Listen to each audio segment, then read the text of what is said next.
Assalamualaikum warahmatullahi wabarakatuh. Saya Rahma Alia dengan NIM 2312537. Saya dari Fakultas Tarbiyah dan Keguruan dan Prodi Manajemen Pendidikan Islam. Di sini saya akan menjelaskan materi tentang fungsi dan prinsip manajemen kurikulum.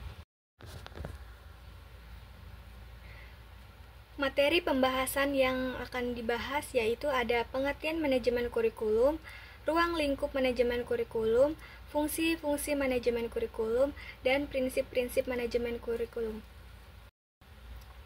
Baik, langsung saja. Di sini ada pengertian manajemen kurikulum. Secara etimologis, istilah kurikulum berasal dari bahasa Yunani, yaitu curir yang berarti pelari, dan curer yang berarti tempat terpacu. Istilah kurikulum berasal dari dunia olahraga, terutama dalam bidang atletik pada zaman Romawi kuno. Dalam bahasa Prancis, istilah kurikulum berasal dari kata courir yang berarti berlari. Kurikulum berarti suatu jarak yang harus ditempuh oleh seorang pelari dari garis start sampai dengan finish untuk memperoleh melatih atau penghargaan.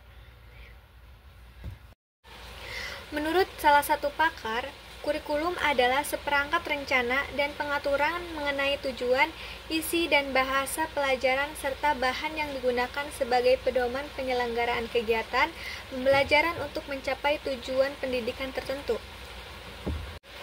Manajemen kurikulum adalah sebagai suatu sistem kurikulum yang kooperatif, komprehensif, dan sistematik dalam rangka mewujudkan ketercapaian tujuan kurikulum. Dalam pelaksanaannya, manajemen kurikulum harus dikembangkan sesuai dengan konteks manajemen berbasis sekolah atau bisa kita sebut dengan MBS dan kurikulum tingkat satuan pendidikan atau KTSP.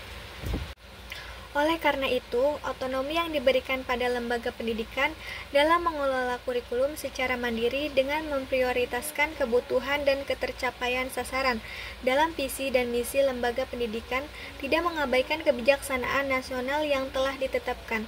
Hubungan sekolah dengan masyarakat perlu dikelola secara produktif agar masyarakat merasa memiliki sekolah, sehingga terbentuk sinergik antara sekolah dengan masyarakat untuk mewujudkan program-program sekolah.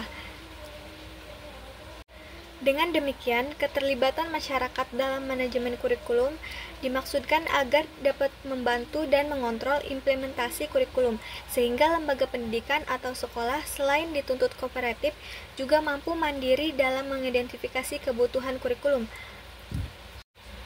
mendesain kurikulum, menentukan prioritas kurikulum, melaksanakan pembelajaran, menilai kurikulum, mengandalkan serta melaporkan sumber dan hasil kurikulum baik kepada masyarakat maupun kepada pemerintah.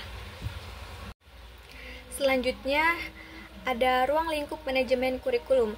Studi manajemen kurikulum adalah bagian integral dari studi kurikulum. Para ahli pendidikan umumnya di bidang pengembangan kurikulum dan teknologi pendidikan tentu telah mengenal bahwa studi tentang pengembangan kurikulum merupakan suatu cabang disiplin ilmu pendidikan yang mengandung ruang lingkup yang sangat luas.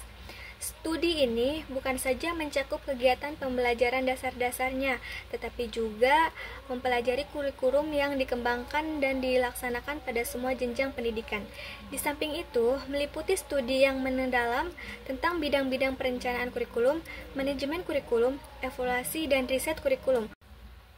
Pokok kegiatan utama studi manajemen kurikulum adalah meliputi bidang perencanaan dan pengembangan, pelaksanaan, dan perbaikan kurikulum. Baik, selanjutnya di sini ada fungsi-fungsi manajemen kurikulum.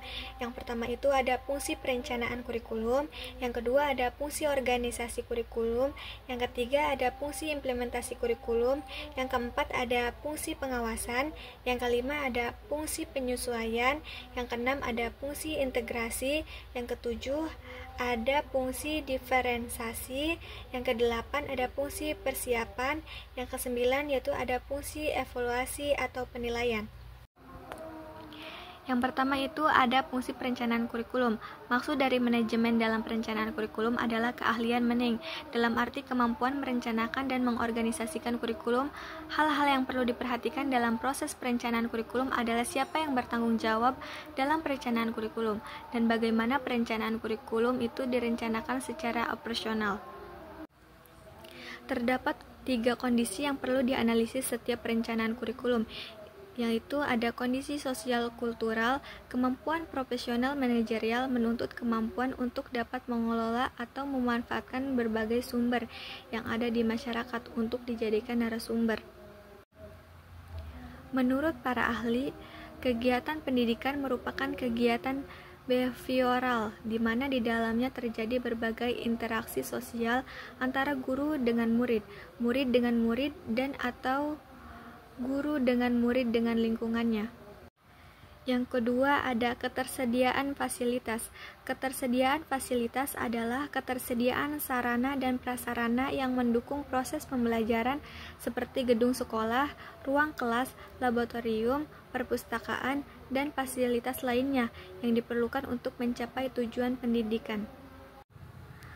Menurut Peter F. Olivia, perencanaan kurikulum terjadi pada berbagai tingkatan, dan kurikulum pekerja guru, pengawas, administrator, atau lainnya dapat terlibat dalam upaya kurikulum pada beberapa tingkat pada waktu yang sama.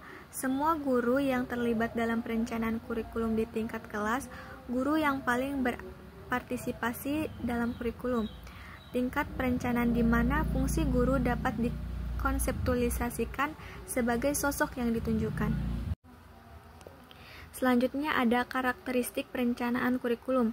Perencanaan kurikulum adalah perencanaan kesempatan belajar yang dimaksudkan untuk membina siswa atau peserta didik ke arah perubahan tingkah laku yang diinginkan, dan menilai hingga mana perubahan-perubahan yang terjadi pada diri siswa atau peserta didik. Kurikulum adalah semua pengalaman yang mencakup yang diperolehkan baik dari dalam maupun dari luar lembaga pendidikan yang telah direncanakan secara sistematis dan terpadu. Tujuan perencanaan kurikulum dikembangkan dalam bentuk kerangka teori. Selanjutnya ada fungsi organisasi kurikulum. Organisasi kurikulum adalah struktur program kurikulum yang berupa kerangka umum program-program pengajaran yang akan disampaikan kepada peserta didik. Struktur program ini merupakan dasar yang cukup esensial dalam pembinaan kurikulum dan berkaitan erat dengan tujuan program pendidikan yang hendak dicapai. Kurikulum lebih luas daripada sekedar rencana pelajaran, tetapi meliputi segala pengalaman atau proses belajar siswa yang direncanakan dan dilaksanakan bahwa bimbingan lembaga pendidikan. Artinya bahwa kurikulum bukan hanya berupa dokumen bahan cetak, melainkan rangkaian aktivitas siswa yang dilakukan dalam kelas, di laboratorium, di lapangan, maupun di lingkungan masyarakat, yang direncanakan serta dibimbing oleh sekolah. Yang ketiga ada fungsi implementasi kurikulum. Pembinaan kurikulum pada dasarnya adalah usaha pelaksanaan kurikulum di sekolah, sedangkan pelaksanaan kurikulum itu sendiri direalisasikan dalam proses belajar mengajar sesuai dengan prinsip-prinsip dan tuntunan kurikulum yang telah dikembangkan sebelumnya bagi suatu jenjang pendidikan atau sekolah-sekolah tertentu. Pokok-pokok kegiatan tersebut dapat dikelompokkan menjadi 9 pokok kegiatan, yaitu pertama yaitu kegiatan yang berhubungan dengan tugas kepala sekolah. Yang kedua ada kegiatan yang berhubungan dengan tugas guru. Yang ketiga ada kegiatan yang berhubungan dengan murid. Yang keempat ada kegiatan yang berhubungan dengan proses belajar mengajar. Yang kelima ada kegiatan-kegiatan ekstrakurikuler. Yang keenam ada kegiatan pelaksanaan evaluasi. Yang ketujuh ada kegiatan pelaksanaan pengaturan alat. Yang kedelapan ada kegiatan dalam bimbingan dan penyuluhan. Yang kesembilan ada kegiatan yang berkenan dengan usaha peningkatan mutu. Pelaksanaan kurikulum dibagi menjadi 2 tingkatan, yaitu pelaksanaan kurikulum tingkat sekolah dan tingkat kelas. Dalam tingkat sekolah yang berperan adalah kepala sekolah, dan pada tingkat kelas yang berperan adalah guru. Walaupun dibedakan antara tugas kepala sekolah dan tugas guru dalam pelaksanaan kurikulum, serta diadakan perbedaan dalam tingkat pelaksanaan administrasi, yaitu tingkat kelas dan tingkat sekolah.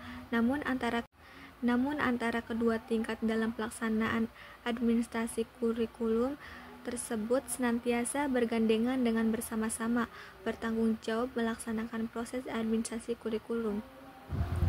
Yang keempat yaitu fungsi pengawasan.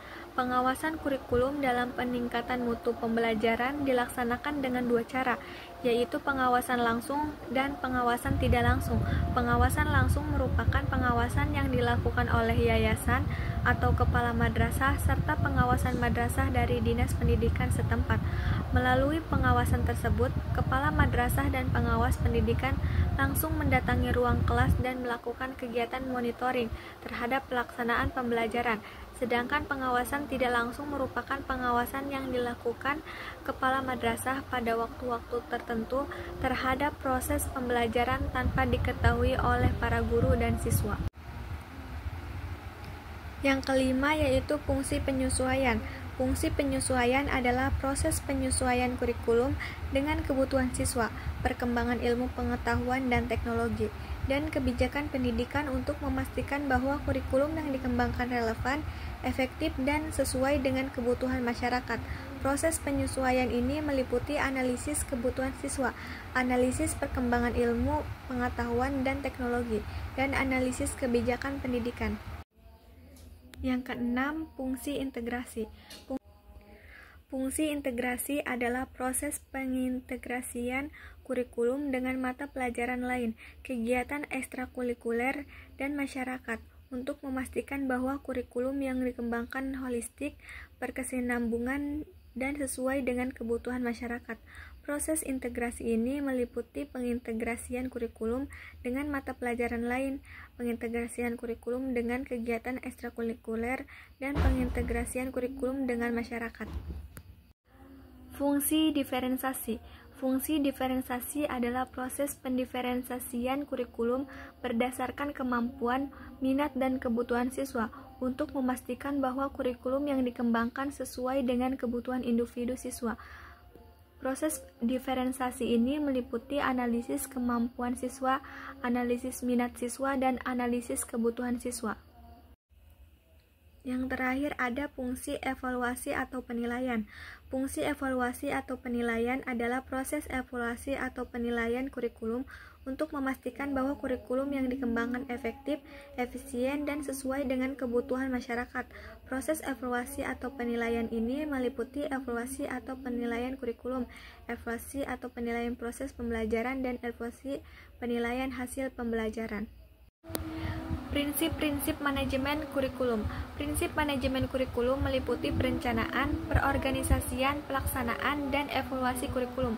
Pada tingkat satuan pendidikan, kegiatan kurikulum lebih mengutamakan untuk merealisasikan dan merelevansasikan antara kurikulum nasional, standar kompetensi atau kompetensi dasar dengan kebutuhan daerah dan kondisi sekolah yang bersangkutan, sehingga kurikulum tersebut merupakan kurikulum yang integrasi dengan peserta didik maupun dengan lingkungan di mana sekolah itu berada. Terdapat 5 prinsip yang harus diperhatikan dalam melaksanakan manajemen kurikulum, yaitu yang pertama, ada prinsip fleksibilitas, yang kedua, prinsip relevansi, yang ketiga, ada berorientasi pada peserta didik, yang keempat, partisipasi berbagai pemangku kepentingan atau stakeholder, yang kelima, yaitu ada evaluasi berkelanjutan untuk peningkatan kualitas. Yang pertama itu ada prinsip fleksibilitas. Pengembangan kurikulum berupaya agar hasil fleksibel dan fleksibel dalam implementasinya, memungkinkan penyesuaian berdasarkan situasi dan kondisi tempat dan waktu yang selalu berkembang, serta kemampuan dan latar belakang siswa.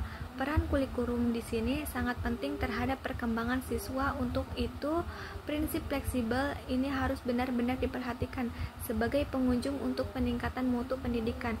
Dalam prinsip fleksibilitas, ini dimaksudkan bahwa kurikulum harus memiliki fleksibilitas. Kurikulum yang baik adalah kurikulum yang berisi hal-hal yang solid, tetapi dalam implementasinya dimungkinkan untuk menyesuaikan penyesuaian berdasarkan kondisi regional, waktu dan kemampuan serta latar belakang anak. Kurikulum ini mempersiapkan anak-anak untuk saat ini dan masa depan.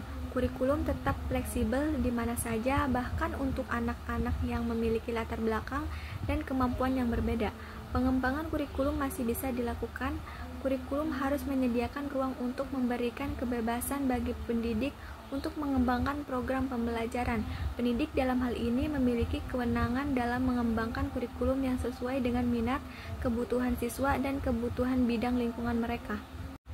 Yang kedua, ada prinsip relevansi. Relevansi memiliki makna sesuai atau serasi. Jika mengacu pada prinsip relevansi, setidaknya kurikulum harus memperhatikan aspek internal dan eksternal. Secara internal, kurikulum memiliki relevansi antara komponen kurikulum. Di dalamnya itu ada tujuan, bahan, strategi, organisasi, dan evaluasi. Sedangkan secara eksternal, komponen itu memiliki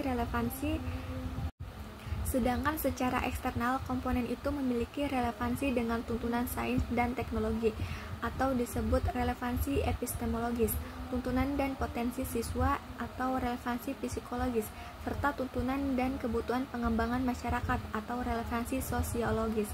Oleh sebab itu, dalam membuat kurikulum harus memperhatikan kebutuhan lingkungan masyarakat dan siswa di sekitarnya, sehingga nantinya akan bermanfaat bagi siswa untuk berkompetensi di dunia kerja yang akan datang. Dalam realitanya, prinsip di atas memang harus betul-betul diperhatikan karena akan berpengaruh terhadap mutu pendidikan, dan yang tidak kalah penting harus sesuai dengan perkembangan teknologi sehingga mereka selaras dalam upaya membangun negara. Yang ketiga, ada berorientasi pada peserta didik. Berorientasi pada kebutuhan peserta didik adalah pendekatan dalam proses pembelajaran yang memprioritaskan pemenuhan kebutuhan dan minat peserta didik. Hal ini mencakup pemahaman tentang karakteristik, kemampuan, latar belakang, serta kebutuhan akademik dan sosial dari setiap peserta didik untuk merancang pengalaman belajar yang efektif dan relevan. Dengan berfokus pada kebutuhan peserta didik, guru atau pendidik berusaha menciptakan lingkungan mempelajari yang mendukung, berkembang kognitif, emosional, dan sosial peserta didik. Pendekatan ini dapat melibatkan berbagai strategi seperti penyesuaian materi ajar, metode pengajaran yang bervariasi, dan penggunaan teknologi untuk memfasilitasi pembelajaran yang sesuai dengan gaya belajar dan kebutuhan individu. Ini juga mencakup perhatian terhadap kebutuhan khusus atau kesulitan yang mungkin dihadapi peserta didik, serta pemberian dukungan yang diperlukan untuk memastikan bahwa semua peserta didik dapat belajar dengan optimal. Yang keempat, ada partisipasi berbagai pemangku kepentingan stakeholder. Partisipasi berbagai pemangku kepentingan stakeholder adalah proses melibatkan berbagai pihak yang memiliki kepentingan dalam pengembangan kurikulum seperti guru, orang tua, komunitas, dan pemerintah dalam proses pengembangan implementasi dan evaluasi kurikulum. Hal ini dilakukan untuk memastikan bahwa kurikulum yang dikembangkan relevan, efektif, dan sesuai dengan kebutuhan pemangku kepentingan. Dalam proses partisipasi, pemangku kepentingan dapat memberikan kontribusi dalam berbagai bentuk, seperti memberikan saran, melakukan evaluasi, dan memberikan dukungan. Hal ini juga dapat membantu meningkatkan kualitas kurikulum dan memastikan bahwa kurikulum yang dikembangkan dapat memenuhi kebutuhan pemangku kepentingan. Partisipasi berbagai pemangku kepentingan juga dapat membantu meningkatkan kesadaran dan pemahaman tentang kurikulum di kalangan pemangku kepentingan, dapat membantu meningkatkan partisipasi dan dukungan dari pemangku kepentingan dalam implementasi kurikulum. Dalam implementasi, partisipasi berbagai pemangku kepentingan dapat dilakukan melalui berbagai cara, seperti melalui survei, wawancara, pertemuan, dan diskusi. Hal ini juga dapat membantu memastikan bahwa kurikulum yang dikembangkan relevan, efektif, dan sesuai dengan kebutuhan pemangku kepentingan. Dengan demikian, partisipasi berbagai pemangkuan kepentingan adalah proses yang sangat penting dalam pengembangan kurikulum. Hal ini dapat membantu meningkatkan kualitas kurikulum, memastikan bahwa kurikulum yang dikembangkan relevan dan efektif, dan meningkatkan partisipasi dan dukungan dari pemangku kepentingan dalam implementasi kurikulum. Dalam sebuah perusahaan atau organisasi stakeholder dibedakan menjadi dua jenis, yaitu internal stakeholder dan external stakeholder. Yang kelima yaitu ada evaluasi berkelanjutan untuk peningkatan kualitas. Evaluasi pembelajaran berkelanjutan telah menjadi kunci untuk meningkatkan kualitas belajar mengajar dan memastikan siswa mencapai potensi terbaik mereka. Evaluasi pembelajaran berkelanjutan adalah proses penilaian yang dilakukan secara terus-menerus untuk memantau dan meningkatkan kualitas pembelajaran. Ini bukan hanya sekedar kegiatan akhir semester, tetapi merupakan bagian penyeluruhan bagi proses pendidikan yang membantu siswa dan guru untuk mencapai hasil yang lebih baik. Evaluasi pembelajaran berkelanjutan sangat penting karena memungkinkan guru untuk memantau kemajuan siswa secara nyata, sehingga mereka dapat mengetahui sejauh mana memahami materi yang diajarkan. Dengan begitu, guru dapat segera mengambil tindakan jika dapat kesulitan dalam pembelajaran. Melalui evaluasi yang rutin, guru juga dapat menilai efektivitas metode pengajaran yang digunakan dan mencoba pendekatan lain yang lebih sesuai dengan kebutuhan siswa jika suatu metode tidak berhasil. Mungkin itu saja materi yang saya sampaikan, kurang lebihnya mohon maaf. Wassalamualaikum warahmatullahi wabarakatuh.